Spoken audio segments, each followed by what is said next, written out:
नेहाभिकर्मनाशोऽस्ति प्रत्यवायो न विद्यते स्वल्पमप्यस्य धर्मस्य त्रायते महतो भयात. या कर्मयोगाचं थोडं जरी अनुष्ठान केलं, या पाटील, या कर्मयोगाचं थोडं जरी अनुष्ठान केलं तर हे मोठ्या भयातून काय करतं, सोडवतं. मोठं भय, माणसाच्या मोठं मागं भय कोणतं लागलेले, जन्म आणि मरण हाच काय संसार आहे, आणि संसाराची तर भीती लागली मागं. तर माणूस कर्म करतो, पण त्याचा काय करतो, अहंकार धारण करतो. प्रकृते क्रियमाणानि गुणे कर्माणि सर्वश अहंकारेण विमूढ आत्मा अहम कर्ता इति मन्यते. आता नेहमी 24 तास मी करताय म्हणतो, आणि एखादीशी जर समर्पित केली बुद्धी आहे ना, हे कर्म समर्पित केलं भगवंताला, हे मी नाही केलं, कोणी केलं, देवाच्या इच्छेनं झालं. जगातातल्या सगळ्या वस्तूंना, कार्यांना कारण कोण आहे, परमात्मा आहे ना. परमात्म्याच्या इच्छेशिवाय वृक्षाचं पानही हालत नाही. असा भाव जर कधी आणला, असा भाव येणं म्हणजेच भक्ती आहे. याच्याहून दुसरं काय आहे? भक्ती म्हणजे काय वेगळा काय असते का प्रकार? सर्व काही करणारा करता धरता कोण आहे, परमात्मा आहे, आणि मी शून्य आहे. अहंकार रहित होणं, आणि अहंकार रहित होण्याचं हेच लक्षण आहे. सर्व काही करतो तो कोण आहे, परमात्मा करतो. जेव्हा अहंकार रहितत्व आपल्या ठिकाणी येतं, तेव्हा खरी भक्ती होती, किंवा त्यालाच खरी भक्ती म्हणायचं. पण एखाद्या दिवशी जरी म्हणजे थोडं जरी याचं अनुष्ठान केलं या कर्माचं, की मी करता नाही, कोण करता आहे, सर्व करता धरता कोण आहे, परमात्मा आहे. असा हे कर्मयोग आहे. आणि अशा निष्काम कर्मयोग, आणि निष्काम कर्मयोग फळ काय, महतो भयात त्रायते, मोठ्या भयापासून हे सोडविणार आहे. तर या यम सांख्ये बुद्धी उक्ता योगे च वक्ष्यमाण लक्षणा सा. अगोदर आता ही जी सांख्य बुद्धी सांगितली, सांख्य बुद्धी सांगितली म्हणजे आत्म्याविषयीची बुद्धी सांगितली, आत्मविचार सांगितला. आत्मा कसा आहे, अजो नित्य शाश्वतोयम पुराणो न माने शरीरे. अशा पद्धतीनं सांख्य बुद्धी म्हणजे आत्म्याविषयीची बुद्धी, आत्म्याविषयीचा विचार सांगितला. आता वक्ष्यमाण लक्षणा योगे, आता वक्ष्यमाण लक्षण आता सांगल्या जाणार काय, योग बुद्धी, त्याच्याविषयी आता चर्चा करणार. व्यवसायात्मिका बुद्धी रेकेह कुरुनंदन बहुशाखा ह्यनंताश्च बुद्धयो व्यवसायिनाम. व्यवसायात्मिका बुद्धी एक, इह एक. हे कुरुनंदन, हे अर्जुना, जी व्यवसायात्मिका बुद्धी असते का नाही, ती कशी आहे, एकच असते. निश्चयात्मिका बुद्धी किंवा जया परमात्माची अवधी अशी जी बुद्धी आहे ती कशी आहे, एकच आहे. आणि अव्यवसायिनाम बुद्धयः बहुशाखा अनंताः. जी अव्यवसायित्मिका बुद्धी आहे ती कशी आहे, बहुशाखावाली आहे. कशी, अनंत आहे. अनंत असून बहुशाखा. एक तर अव्यवसायात्मिक बुद्धीच अनंत आहेत, मग अनंत असून एका बुद्धीला अनेक फांद्या आहेत. अनंता आणि बहुशाखा. भाषात पाहू. व्यवसायात्मिका निश्चय स्वभावा एका एव बुद्धी. ही जी बुद्धी जी आहे, कोणती बुद्धी, व्यवसायात्मिका बुद्धी, म्हणजेच निश्चय हा स्वभाव आहे ज्या बुद्धीचा, ती बुद्धी एक आहे. बर, काय लक्षण तिचं, कशी असते ती, तर ती असते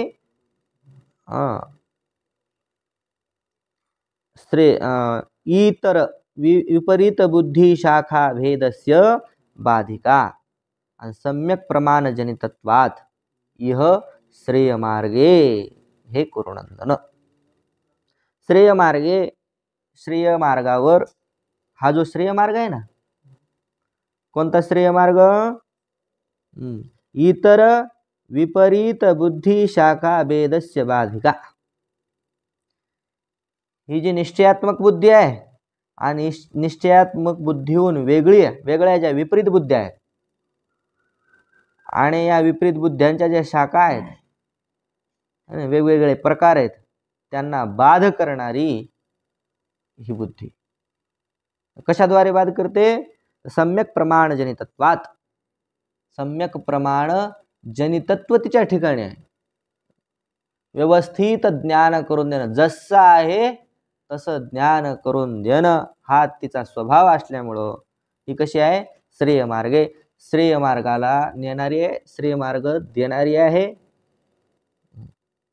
आणि दुसऱ्या ज्या व्यवसायात्मिका बुद्धीहून दुसऱ्या अनंत ज्या बुद्ध्या आहेत त्या बुद्ध्यांचा छेद करणारी. एकदा निश्चय झाला माणसाचा, काय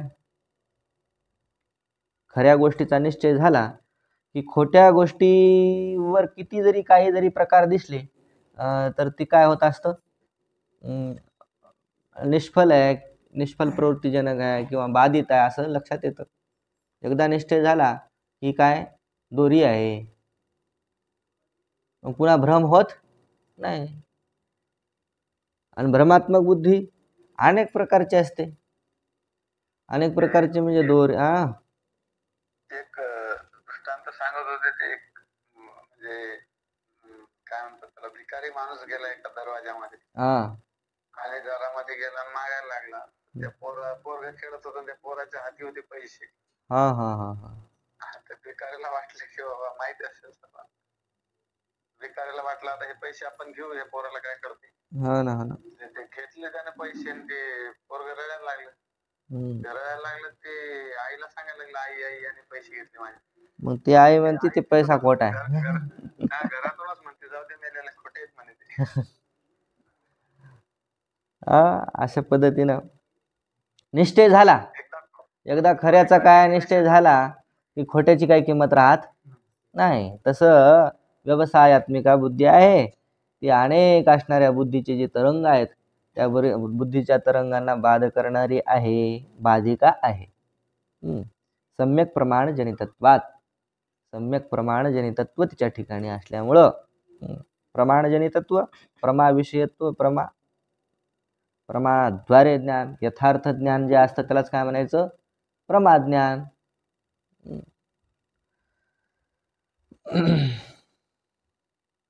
आणि या पुनः इतरा बुद्धय यासाम शाखा भेद प्रचारवशात अनंतः अपार अनुपरतः संसारः नित्यप्रततः विस्तीर्णः भवति.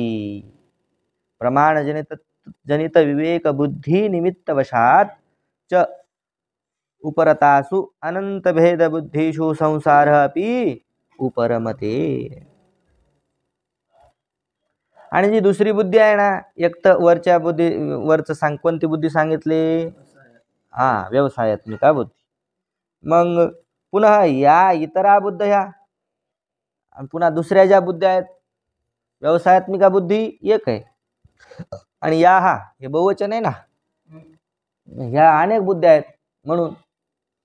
आणि यांच्या शाखा भेद प्रचारवशात अनेक शाखा, आणि शाखा कशा झालेल्या आहेत?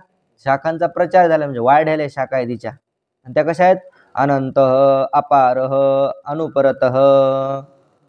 असा कोण आहे? संसार नित्यप्रतत विस्तीर्णो भवती. मग या शाखा म्हणजेच संसार आहे, किंवा या शाखांचा संसार कसा आहे? अनंत, अपार आणि अनुपरत संसार. या शाखांचा प्रपंच कसा आहे? अनंत आहे, न संपणारा आहे, अपार आहे, त्याला काही मर्यादा नाही, आणि अनुपरत यांच्यामध्ये एकदा माणूस बुडा की निघणं कठीण आहे. यांच्यातूनच निघता येत नाही. स्वप्नामधूनच स्वप्नाच्या बाहेर येता येत नाही. स्वप्नातून बाहेर येण्याकरता काय करावं लागतं? जागं व्हावं लागतं. तसं हे अप्रमाण ज्या बुद्ध्या आहेत त्या अप्रमाण बुद्ध्यानं त्यांची सिद्धी होणार नाही, त्यांच्यातून काहीही लाभ होणार नाही, किंवा त्यांच्यातून बाहेर येण्याकरता अप्रमाण बुद्धी काही काम करणार नाही. त्याच्याकरता काय ज्ञान व्हावं लागेल? प्रमाज्ञान. म्हणून हे कसं आहे? अनुपरत आहे, हा न सुटणारा उपरत होऊ शकत नाही, याच्यातून बाजूला होऊ शकतायत, बाजूला त्याच्याद्वारे त्याच्यातून बाजूला होता येऊ शकत नाही.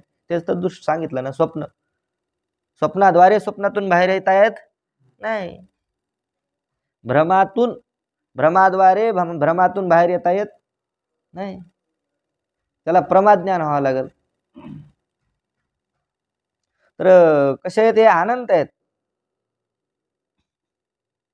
हा म्हणजे बुद्धीचा सगळा खेळ आहे. सगळा प्रपंच जितका म्हणून काही प्रपंच आहे तो कसा आहे?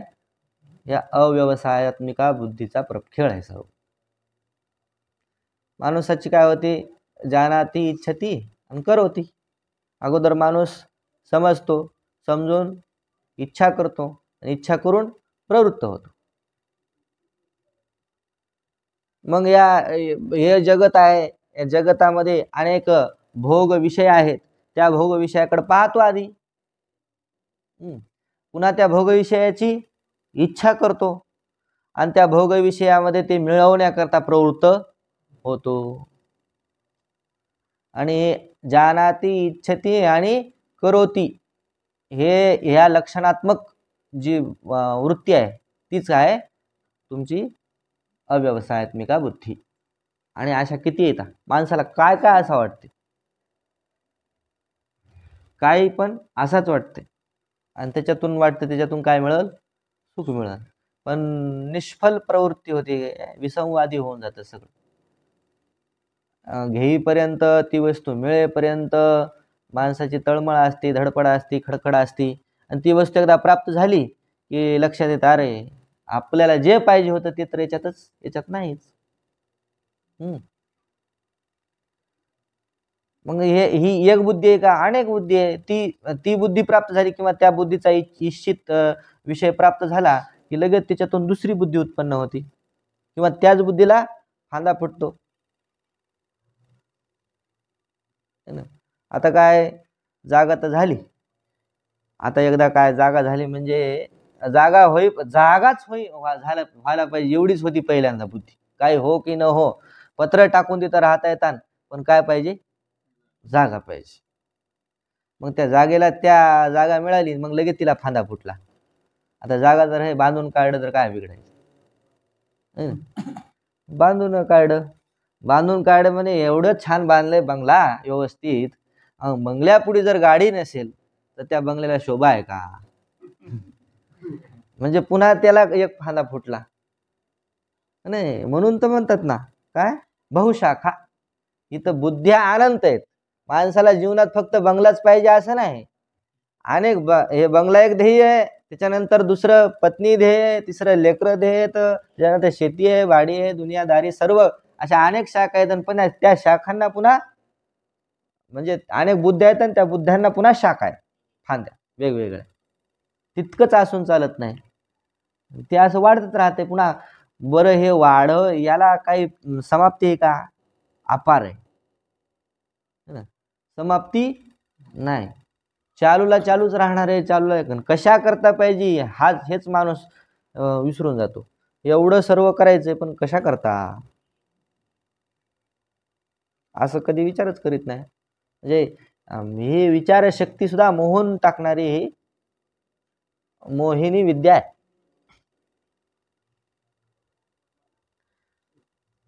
बरं, तर प्रमाणजनित विवेक बुद्धी निमित्त वशात च उपरतासु आणि अनंत भेद बुद्धीषु संसार अपि उपरमते. प्रमाणजनित विवेक बुद्धी, जी प्रमाणाने उत्पन्न झालेली विवेक बुद्धी आहे ना. प्रमाण प्रमाज्ञान, प्रमाज्ञान म्हणजे वेद प्रमाण ज्ञान आहे ना, शब्द प्रमाण. हे कसं आहे, सर्व मिथ्या आहे आणि परमात्मा एवढा सत्य आहे, अशी जी प्रमाबुद्धी आहे, त्या बुद्धी निमित्तवशात, त्या बुद्धीच्या निमित्ताने उपरतासु, काय उपरत, सगळ्या बुद्ध्या नष्ट होतात. कोणत्या? अनंत भेद बुद्धीशु उपरतासु. अनंत भेद बुद्धी ज्या आहेत, म्हणजे कोणत्या? अव्यवसायात्मिका जितक्या काही बुद्धी आहेत त्या उपरत होतात, नष्ट होतात. आणि त्यांच्या बरोबर ह्या बुद्धीचाच संसार आहे. बुद्धी म्हणजेच ही अव्यवसायात्मिका बुद्धी म्हणजे संसार आहे. याच्याहून दुसरं तिसरं संसार, दुसरं तिसरं काही नाही. मग ह्या उपरत झाल्या की संसार अपि उपरमते, संसार सुद्धा काय होतो? नष्ट होऊन जातो. ह्या बुद्ध्या एकदा थांबल्या, ह्या बुद्ध्या एकदा नष्ट झाल्या, कोणत्या? अव्यवसायात्मिका बुद्ध्या, की संसार सुद्धा उपरमते, संसार सुद्धा नष्ट होतो. कारण संसाराचं अस्तित्व याच्याहून वेगळं नाही. संसार कसा आहे? बुद्धी रूप आहे. पण कोणत्या बुद्धी रूप आहे? अव्यवसायात्मिका बुद्धी रूप संसार आहे. ता बुद्धय बहुशाखा, त्या ज्या बुद्ध्या आहेत त्या कशा आहेत? बहुशाखा. म्हणजेच काय? बह्व्यः शाखा यासाम ता बहुशाखा बहुभेदा इति एतत्. बहु अनेक आहेत शाखा, जिन्ना ज्या जिला, अशी कोण? बहुशाखा. म्हणजेच काय? बहुभेदा, अनेक प्रकार आहेत जिच्यामध्ये, असं सांगायचं. प्रतिशाखा भेदेनही अनंताच बुद्धय, म्हणजे एक शाखा आहे आणि एक शाखेला सुद्धा काय? अनंत त्याला शाखा आहे. एक फांदी असते मोठी आणि त्या फांदीला पुन्हा फांद्या असतात आणि त्या फांदीला पुन्हा फांद्या, फांद्यात फांद्या, फांद्यात केवढं झाड असते. तसं आहे म्हणजे. केशाम अव्यवसायिनाम, कोणाचं वर्णन चाललंय? अव्यवसायी बुद्धी. म्हणजेच कसं? अव्यवसायिनाम म्हणजे अव्यवसायी बुद्धी ज्याच्या ठिकाणी आहे तो अव्यवसायी, त्यांचे प्रमाणजनित विवेक बुद्धी रहितानाम. अव्यवसायिनाम म्हणजेच कोण? प्रमाणजनित विवेक बुद्धी रहित, प्रमाणजनित बुद्धी ज्याच्या ठिकाणी नाही असा त्यांच्या ठिकाणी ही बुद्धी असते, अव्यवसाय बुद्धी. आणि ती कशी असते? बहुशाखावाली असते. असं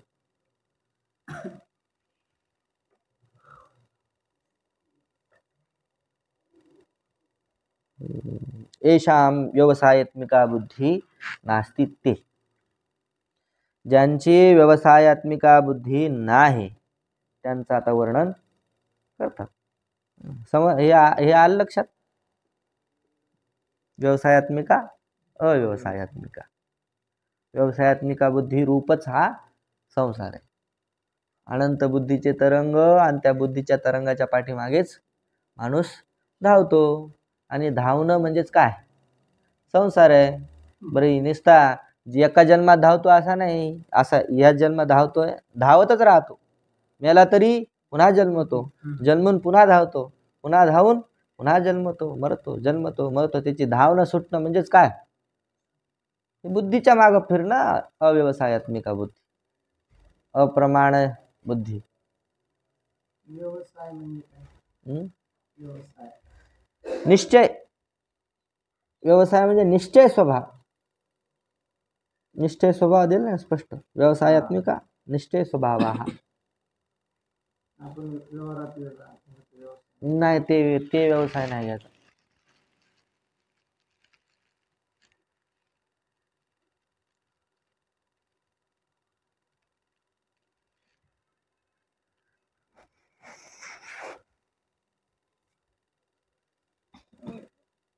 चला, यामिमां पुष्पितां वाचं प्रवदन्त्य विपश्चितः वेदवादरतः पार्थो नान्यदस्तीति वादिनः. यामिमां पुष्पितां वाचं अविपश्चितः प्रवदन्ति. अविपश्चितः यामिमां पुष्पितां वाचं प्रवदन्ति. जे अविपश्चित आहेत.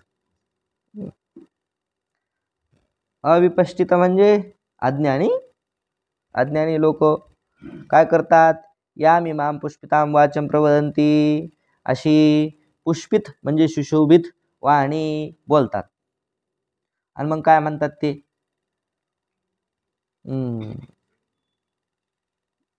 नान्यद अस्ति, नान्यत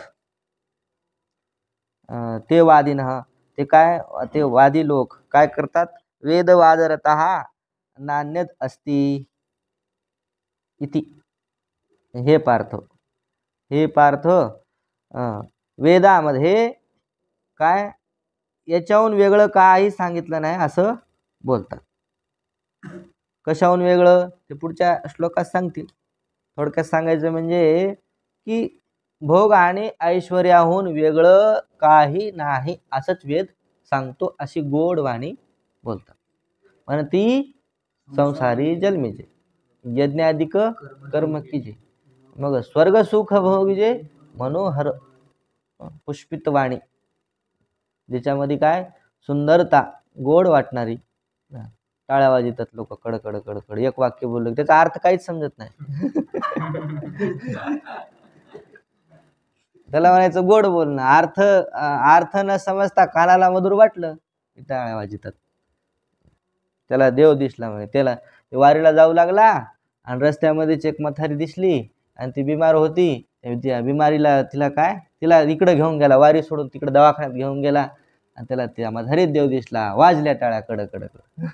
आता देव काय त्या म्हातारी दिसण्याची वस्तू आहे समजा. विचार केला, देवाचं लक्षण काय, म्हातारीचं लक्षण काय, सगळ्या गोष्टी. परोपकार केला, त्याच्यात देव दिसला. त्याचा काय अर्थगिर्थ काय घेण देण नसतंय. आपल्याला गोड वाटते कडकड टाळ्या असं. यामिमां मोक्षमाणां पुष्पितां पुष्पित वृक्ष इव शोभमानां श्रूयमाण रमणीयां वाचं वाक्यलक्षणां प्रवदन्ति. यामिमां म्हणजे वक्षमाणां, म्हणजेच काय, पुष्पितां म्हणजे पुष्पित वृक्ष इव, जी सांगितली जाणारी आता वाणी सांगतात ते लोक कोणती, पुष्पित वृक्षाप्रमाणे. फुलं आलेला वृक्ष कसा दिसतो, वसंत ऋतूमध्ये असं समजा पळस वगैरे आहेत, असा लाल दिसतो पळसाचं झाड. किती सुंदर दिसतं पळसाचं झाड. एरवी त्या पळसाकडे कोणी पाहत नाही, पण सुंदर वसंत ऋतूच्या त्या हिवाळीच्या अगोदर सुंदर दिसतात ते पळसाचे झाड, किंवा कोणत्याही फुलाचं झाड घ्या बहरलेल्या फुलांनी. त्याप्रमाणे शोभमानाम, त्याप्रमाणे शोभित सुशोभित असणारी, श्रूयमाण रमणीयाम म्हणजे ऐकूनच त्याच्यामध्ये रममाण व्हावं अशी, कोण, वाचम वाक्यलक्षणाम. वाचम म्हणजे वाणी, वाणी म्हणजे काय, वाक्यलक्षणाम वाक्याचं आहे लक्षण स्वरूप ज्याचं, अशी वाणी प्रवदंती बोलतात, गोड बोलतात. थोडक्यात सांगायचं म्हणजे कोण, के अविपश्चित, ते अविपश्चित लोक म्हणजे कसे लोक, अल्पमेधसः कमी बुद्धिवाले, अविवेकिनः विवेकरहित, आणि वेदवादरताः, वेदवादरताः म्हणजेच काय, भव्य अर्थवाद फल साधन प्रकाशकेषु वेदवाक्येषु रताः. बहु वेदामध्ये काय आलेलं आहे, अर्थवाद आलेला आहे, स्तुती केलेली कर्माची, कुठं कुठं उपासनेची स्तुती केलेली आहे, आणि त्या स्तुतीमध्ये किंवा त्या निंदेमध्ये स्तुती निंदात्मक जे वाक्य असतात की नाही, त्याला म्हणायचं अर्थवाद वेदामधले. तर त्या अर्थवादामध्येच गुरफटलेले, एखाद्या उपासनेची कर्माची स्तुती केली, ह्या उपासनेनं ह्या कर्मानं आमकं फळ मिळणार, आमकं असं मिळणार तसं मिळणार, त्याच्यामध्येच फलसाधन प्रकाशकेषु, वेदामध्ये हे अर्थवाद म्हणजे हेच सांगितलेलं आहे खरं, अर्थवादालाच धरलं आणि हेच खरं आहे असं वेदवाक्येषु रतः, अर्थवाद रूपी वेदवाक्यामध्येच रमलेले कोण, हे अविपश्चितः म्हणजेच कोण, अल्पज्ञानी. पूर्ण वेदाचं व्यवस्थित चिंतन केलं नाही, अध्ययन केलं नाही, जे कर्म भाग आहे, उपासना भाग आहे, त्याच्यातच ज्ञानेश्वरी पूर्ण नाही वाचायची. ज्ञानेश्वरीमध्ये आम्हाला, या ज्ञानेश्वरीमध्ये अनुष्ठान सांगा. धन मिळण्याचं अनुष्ठान सांगा. त्याच्यानंतर काय, बुद्धी वाढण्याचं, असं एकदमच पाठांतर होण्याचं अनुष्ठान सांगा. या ज्ञानेश्वरीमध्ये भूतकेत पळण्याची ओवी सांगा. हे विचारतात. तुकाराम महाराजचा गाथा असा एखादा, गाथ्यामध्ये एखादा असा अभंग आहे का ज्यानं काय येईल, म्हणला की भूत जाते, ज्याचं अनुष्ठान केलं की धन प्राप्ती होती, असं काहीतरी सांगा म्हणतात. एखादं समजा तसं असलं, तसं नसतंय, ज्ञानेश्वरी तर तशी ओवी नाही आणि हे नाही, पण एखाद्याला त्याचा अनुभव आला तर त्याच्याच मागं पळतात.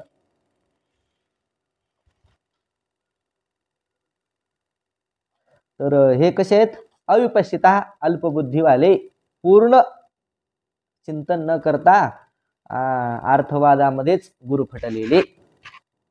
तर हे पार्थ न अन्यत, म्हणजे स्वर्गप्राप्ती फलसाधनेभ्य कर्मभ्य अस्ति इति एव वादिनः वदनशीलः. अन्यत म्हणजे स्वर्गप्राप्ती हेच फळ आहे आणि त्याच्याकरता सगळं कर्म आहे, त्याच्याकरता सगळ्या साधना आहेत असं सांगणारे है ना, अस्ति इति एव वादिनः. वादिनः म्हणजे वदनशीलः, असं बोलणं हा ज्यांचा स्वभाव आहे असे.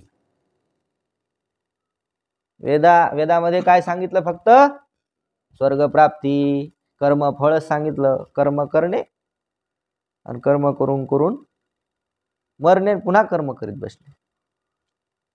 ते म्हणजे पहिला श्लोक आणि हे श्लोक म्हणजे एकच असल्यासारखं. ते कसे, कामात्मान स्वर्गपरा जन्म कर्म फलप्रदाम क्रिया विशेष बहुलाम भोगैश्वर्य गतिम प्रती.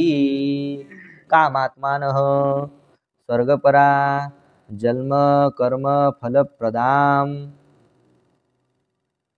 क्रिया विशेष बहुलाम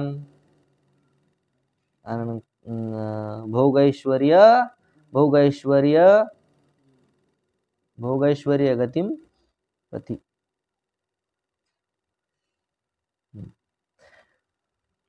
कामात्मान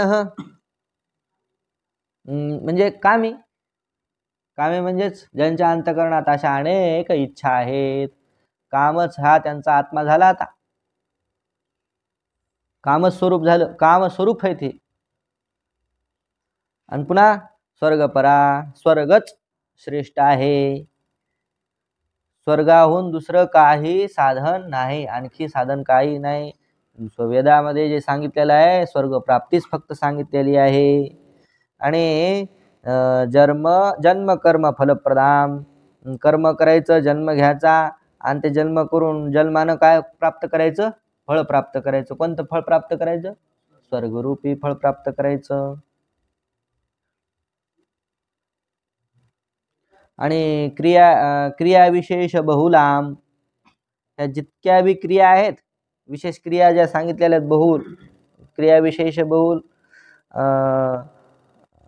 भोगैश्वर्यम प्रती, भोग ह्या जितक्या वेदाच्या जितक्या क्रिया सांगितलेल्या आहेत त्या कशा करता आहेत, भोगैश्वर्यम प्रती, भोग आणि ऐश्वर्याकरिताच आहेत असं सांगणारे. हे श्लोक पुन्हा खालचा श्लोक, त्या खालच्या श्लोकामध्ये क्रियापद, याच्यात क्रियापद नाही. तर पहा, कामात्मान, कामात्मान म्हणजे काय, कामस्वभावा हा कामपरा इत्यर्थ. कामच आहे ज्याचा स्वभाव कामपर. क्रिया करणारा कसा असतो, क्रियापर तसा डोक्यामध्ये निस्ते काय आहेत, वासना दडलेल्या आहेत, त्याला काय म्हणायचं, कामपर. तर कामपरा, कामात्मान म्हणजेच कामपरा. स्वर्गपरा, स्वर्ग पर पुरुषार्थ येषां ते स्वर्गपरा स्वर्गप्रधाना.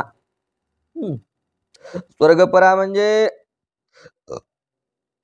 स्वर्गच पर, पर म्हणजे परम, स्वर्गच परम पुरुषार्थ आहे ज्यांच्याकरिता ते स्वर्गपरा, त्यांना म्हणायचं स्वर्गपरा. कोणाला म्हणायचं? स्वर्गच आहे परम पुरुषार्थ ज्यांच्याकरिता. स्वर्ग प्रधान हा म्हणजे स्वर्गालाच प्रधान समजून सगळं करणारे. आता जन्म कर्म फलप्रदान याचा अर्थ करतात. कर्मणः फलम कर्मफलम. कर्माचं फळ त्यालाच म्हणायचं कर्मफल. आणि जन्म एव कर्मफलम. जन्म हेच काय? कर्माचं फळ आहे. आणि जन्म कर्म फलम तत्प्रदाती. जन्म कर्म फळ देणारे. इति जन्म कर्म फलप्रदा. अशी कोण आहे? अशी वाणी. वाचम. जन्म कर्म फलप्रदाम ताम कोण? वाचम प्रवदंती. अशी वाणी बोलतात.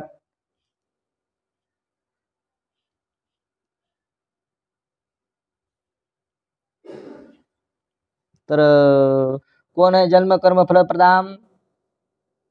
जन्म हेच काय? फल आहे.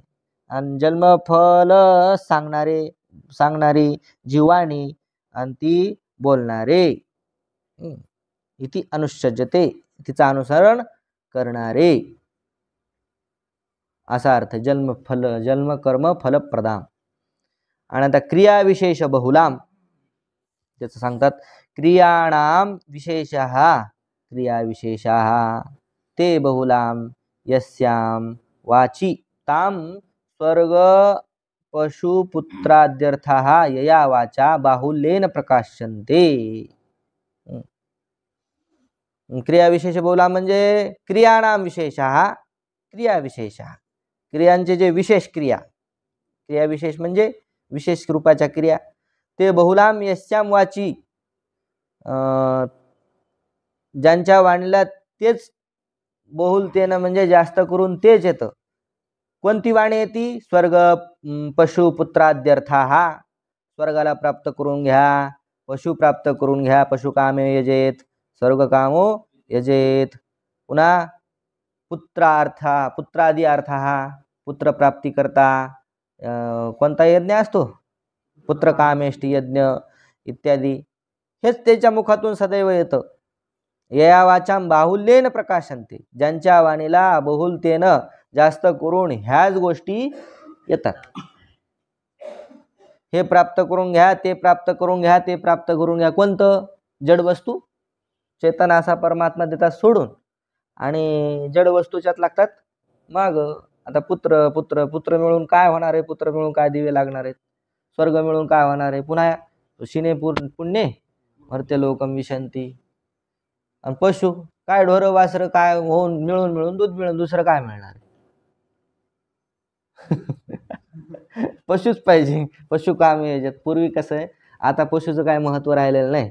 आणि पूर्वी ज्याच्याकडे जास्त पशु असायचे, ज्यांच्याकडे जास्ती गायी असायचे, तो श्रीमंत मानल्या जायचा. म्हणून मग पशु कामो यजेत. पशुंकरता सुद्धा यज्ञ सांगितलेला आहे. आता पशु पाहिले की लोक लांब पळून चालत. नका नका नका नाही. ते काय एक ताप असते का? पशु सांभाळणं म्हणजे पशुसारखं काम करावं लागते पशु सांभाळायला.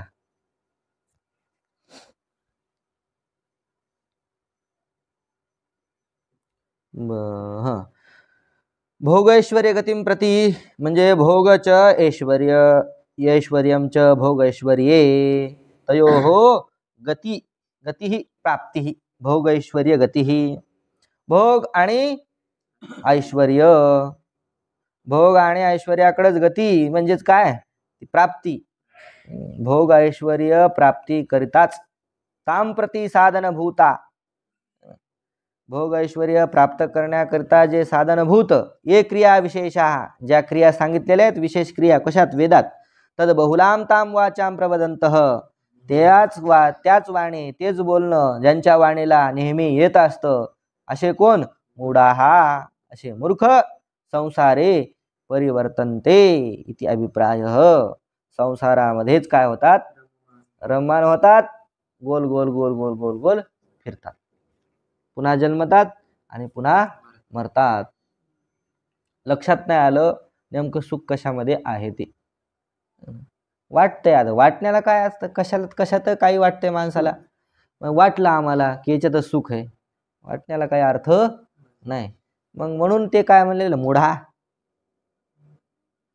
जे वाटलं न कळता नुसतं वाटल्याच्याच नादी लागतात ते कोण असतात, मूर्ख असतात.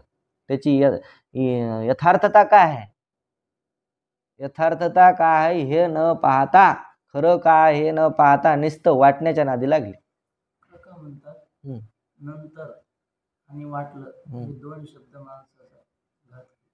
हा, नंतर आणि मला वाटलं नंतर करू म्हणजे आळस. नंतर म्हणजे या शब्दाचा काय अर्थ, आळस.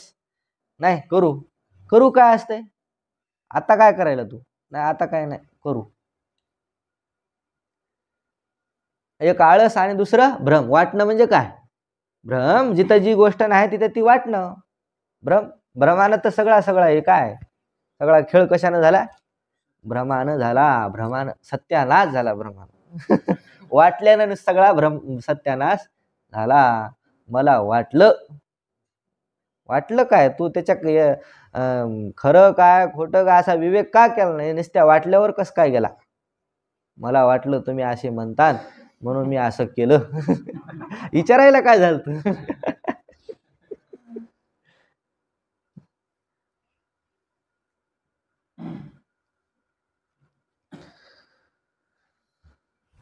बरं. असे कोण, हे अव्यवसायी नाम, म्हणजे अव्यवसायात्मिका बुद्धी ज्यांची आहे त्यांचं सगळं हे असं वर्णन चालू आहे. अव्यवसायात्मिका बुद्धीवाले कशामध्ये रममाण होतात, फक्त भोगामध्येच. वेदामध्ये सरळ स्पष्ट आहे. त्याच्यात आपल्यात काय फरक नाही, ते आपलंच वर्णन चालू आहे. आता तुकोबर आहे, ज्ञानोबर आहे, गाथा ज्ञानेश्वरी वेदच आहे की, वेदाहून वेगळं आहे का नाही, काय हे नाही. पण ते एवढं वैराग्य वगैरे त्याच्यामध्ये सांगितलं, एवढं साधना सांगितली, एवढं चिंतन सांगितलं, पण त्या चिंतनाचा सुद्धा उपयोग लोकांना भोग आणि ऐश्वर्याकरता केला है ना. वैराग्याच्या गोष्टीमधून सुद्धा भोग आणि ऐश्वर्य काढून घेतलं. किती लोक कुठं पाहता, आता याला मूढ असे मुडा दुसरं तिसरं काय नाही. संसारे परिवर्तन, ते याला दुसरं काय मिळणार नाही. काय मिळणार, संसार म्हणजे जन्म मरण इतकं सोपं नाही. जो जन्मला तोच दुःखी झाला, दुःखच प्राप्त होणार आहे. विवेक नसल्यामुळं माणसाला होते तसं. पा भोगैश्वर्य प्रसक्तानां तया पौरुत चेतसाम व्यवसायात्मिका बुद्धी समाधव न विधीयते. त्याचं उत्तर दिलं. हे असं का करतात हो, भोगैश्वर्य प्रसक्तानां तया अपहृत चेतसाम. भोग आणि ऐश्वर्य प्रसक्त आहे ते, भोग आणि ऐश्वर्य हेच कर्तव्य समजणारे, आणि त्यामुळं काय झाली याची बुद्धी अपहृत चेतसाम. बुद्धी कशी झाली, अपहृत झाली, हरण केल्या गेली. कशाने, भोग आणि ऐश्वर्याच्या कामनेने, इच्छेने. असे कोण, व्यवसायात्मिका बुद्धी समाधौ न विधीयते. आणि हे ज्यांची बुद्धी अपहृत झालेली आहे ना, ते व्यवसायात्मिका जी बुद्धी आहे तिच्यामध्ये थांबत नाही, समाधवनं थांबत नाही. म्हणजे समाधव म्हणजे अंतःकरण आहे. अंतःकरणामध्ये व्यवसायात्मिका बुद्धी त्यांच्या येत नाही, आणि म्हणजे व्यवसायात्मिका बुद्धी स्थापन करण्याकरता असमर्थ. भाष्यामध्ये स्पष्ट होईल श्लोकाचा अर्थ व्यवस्थित.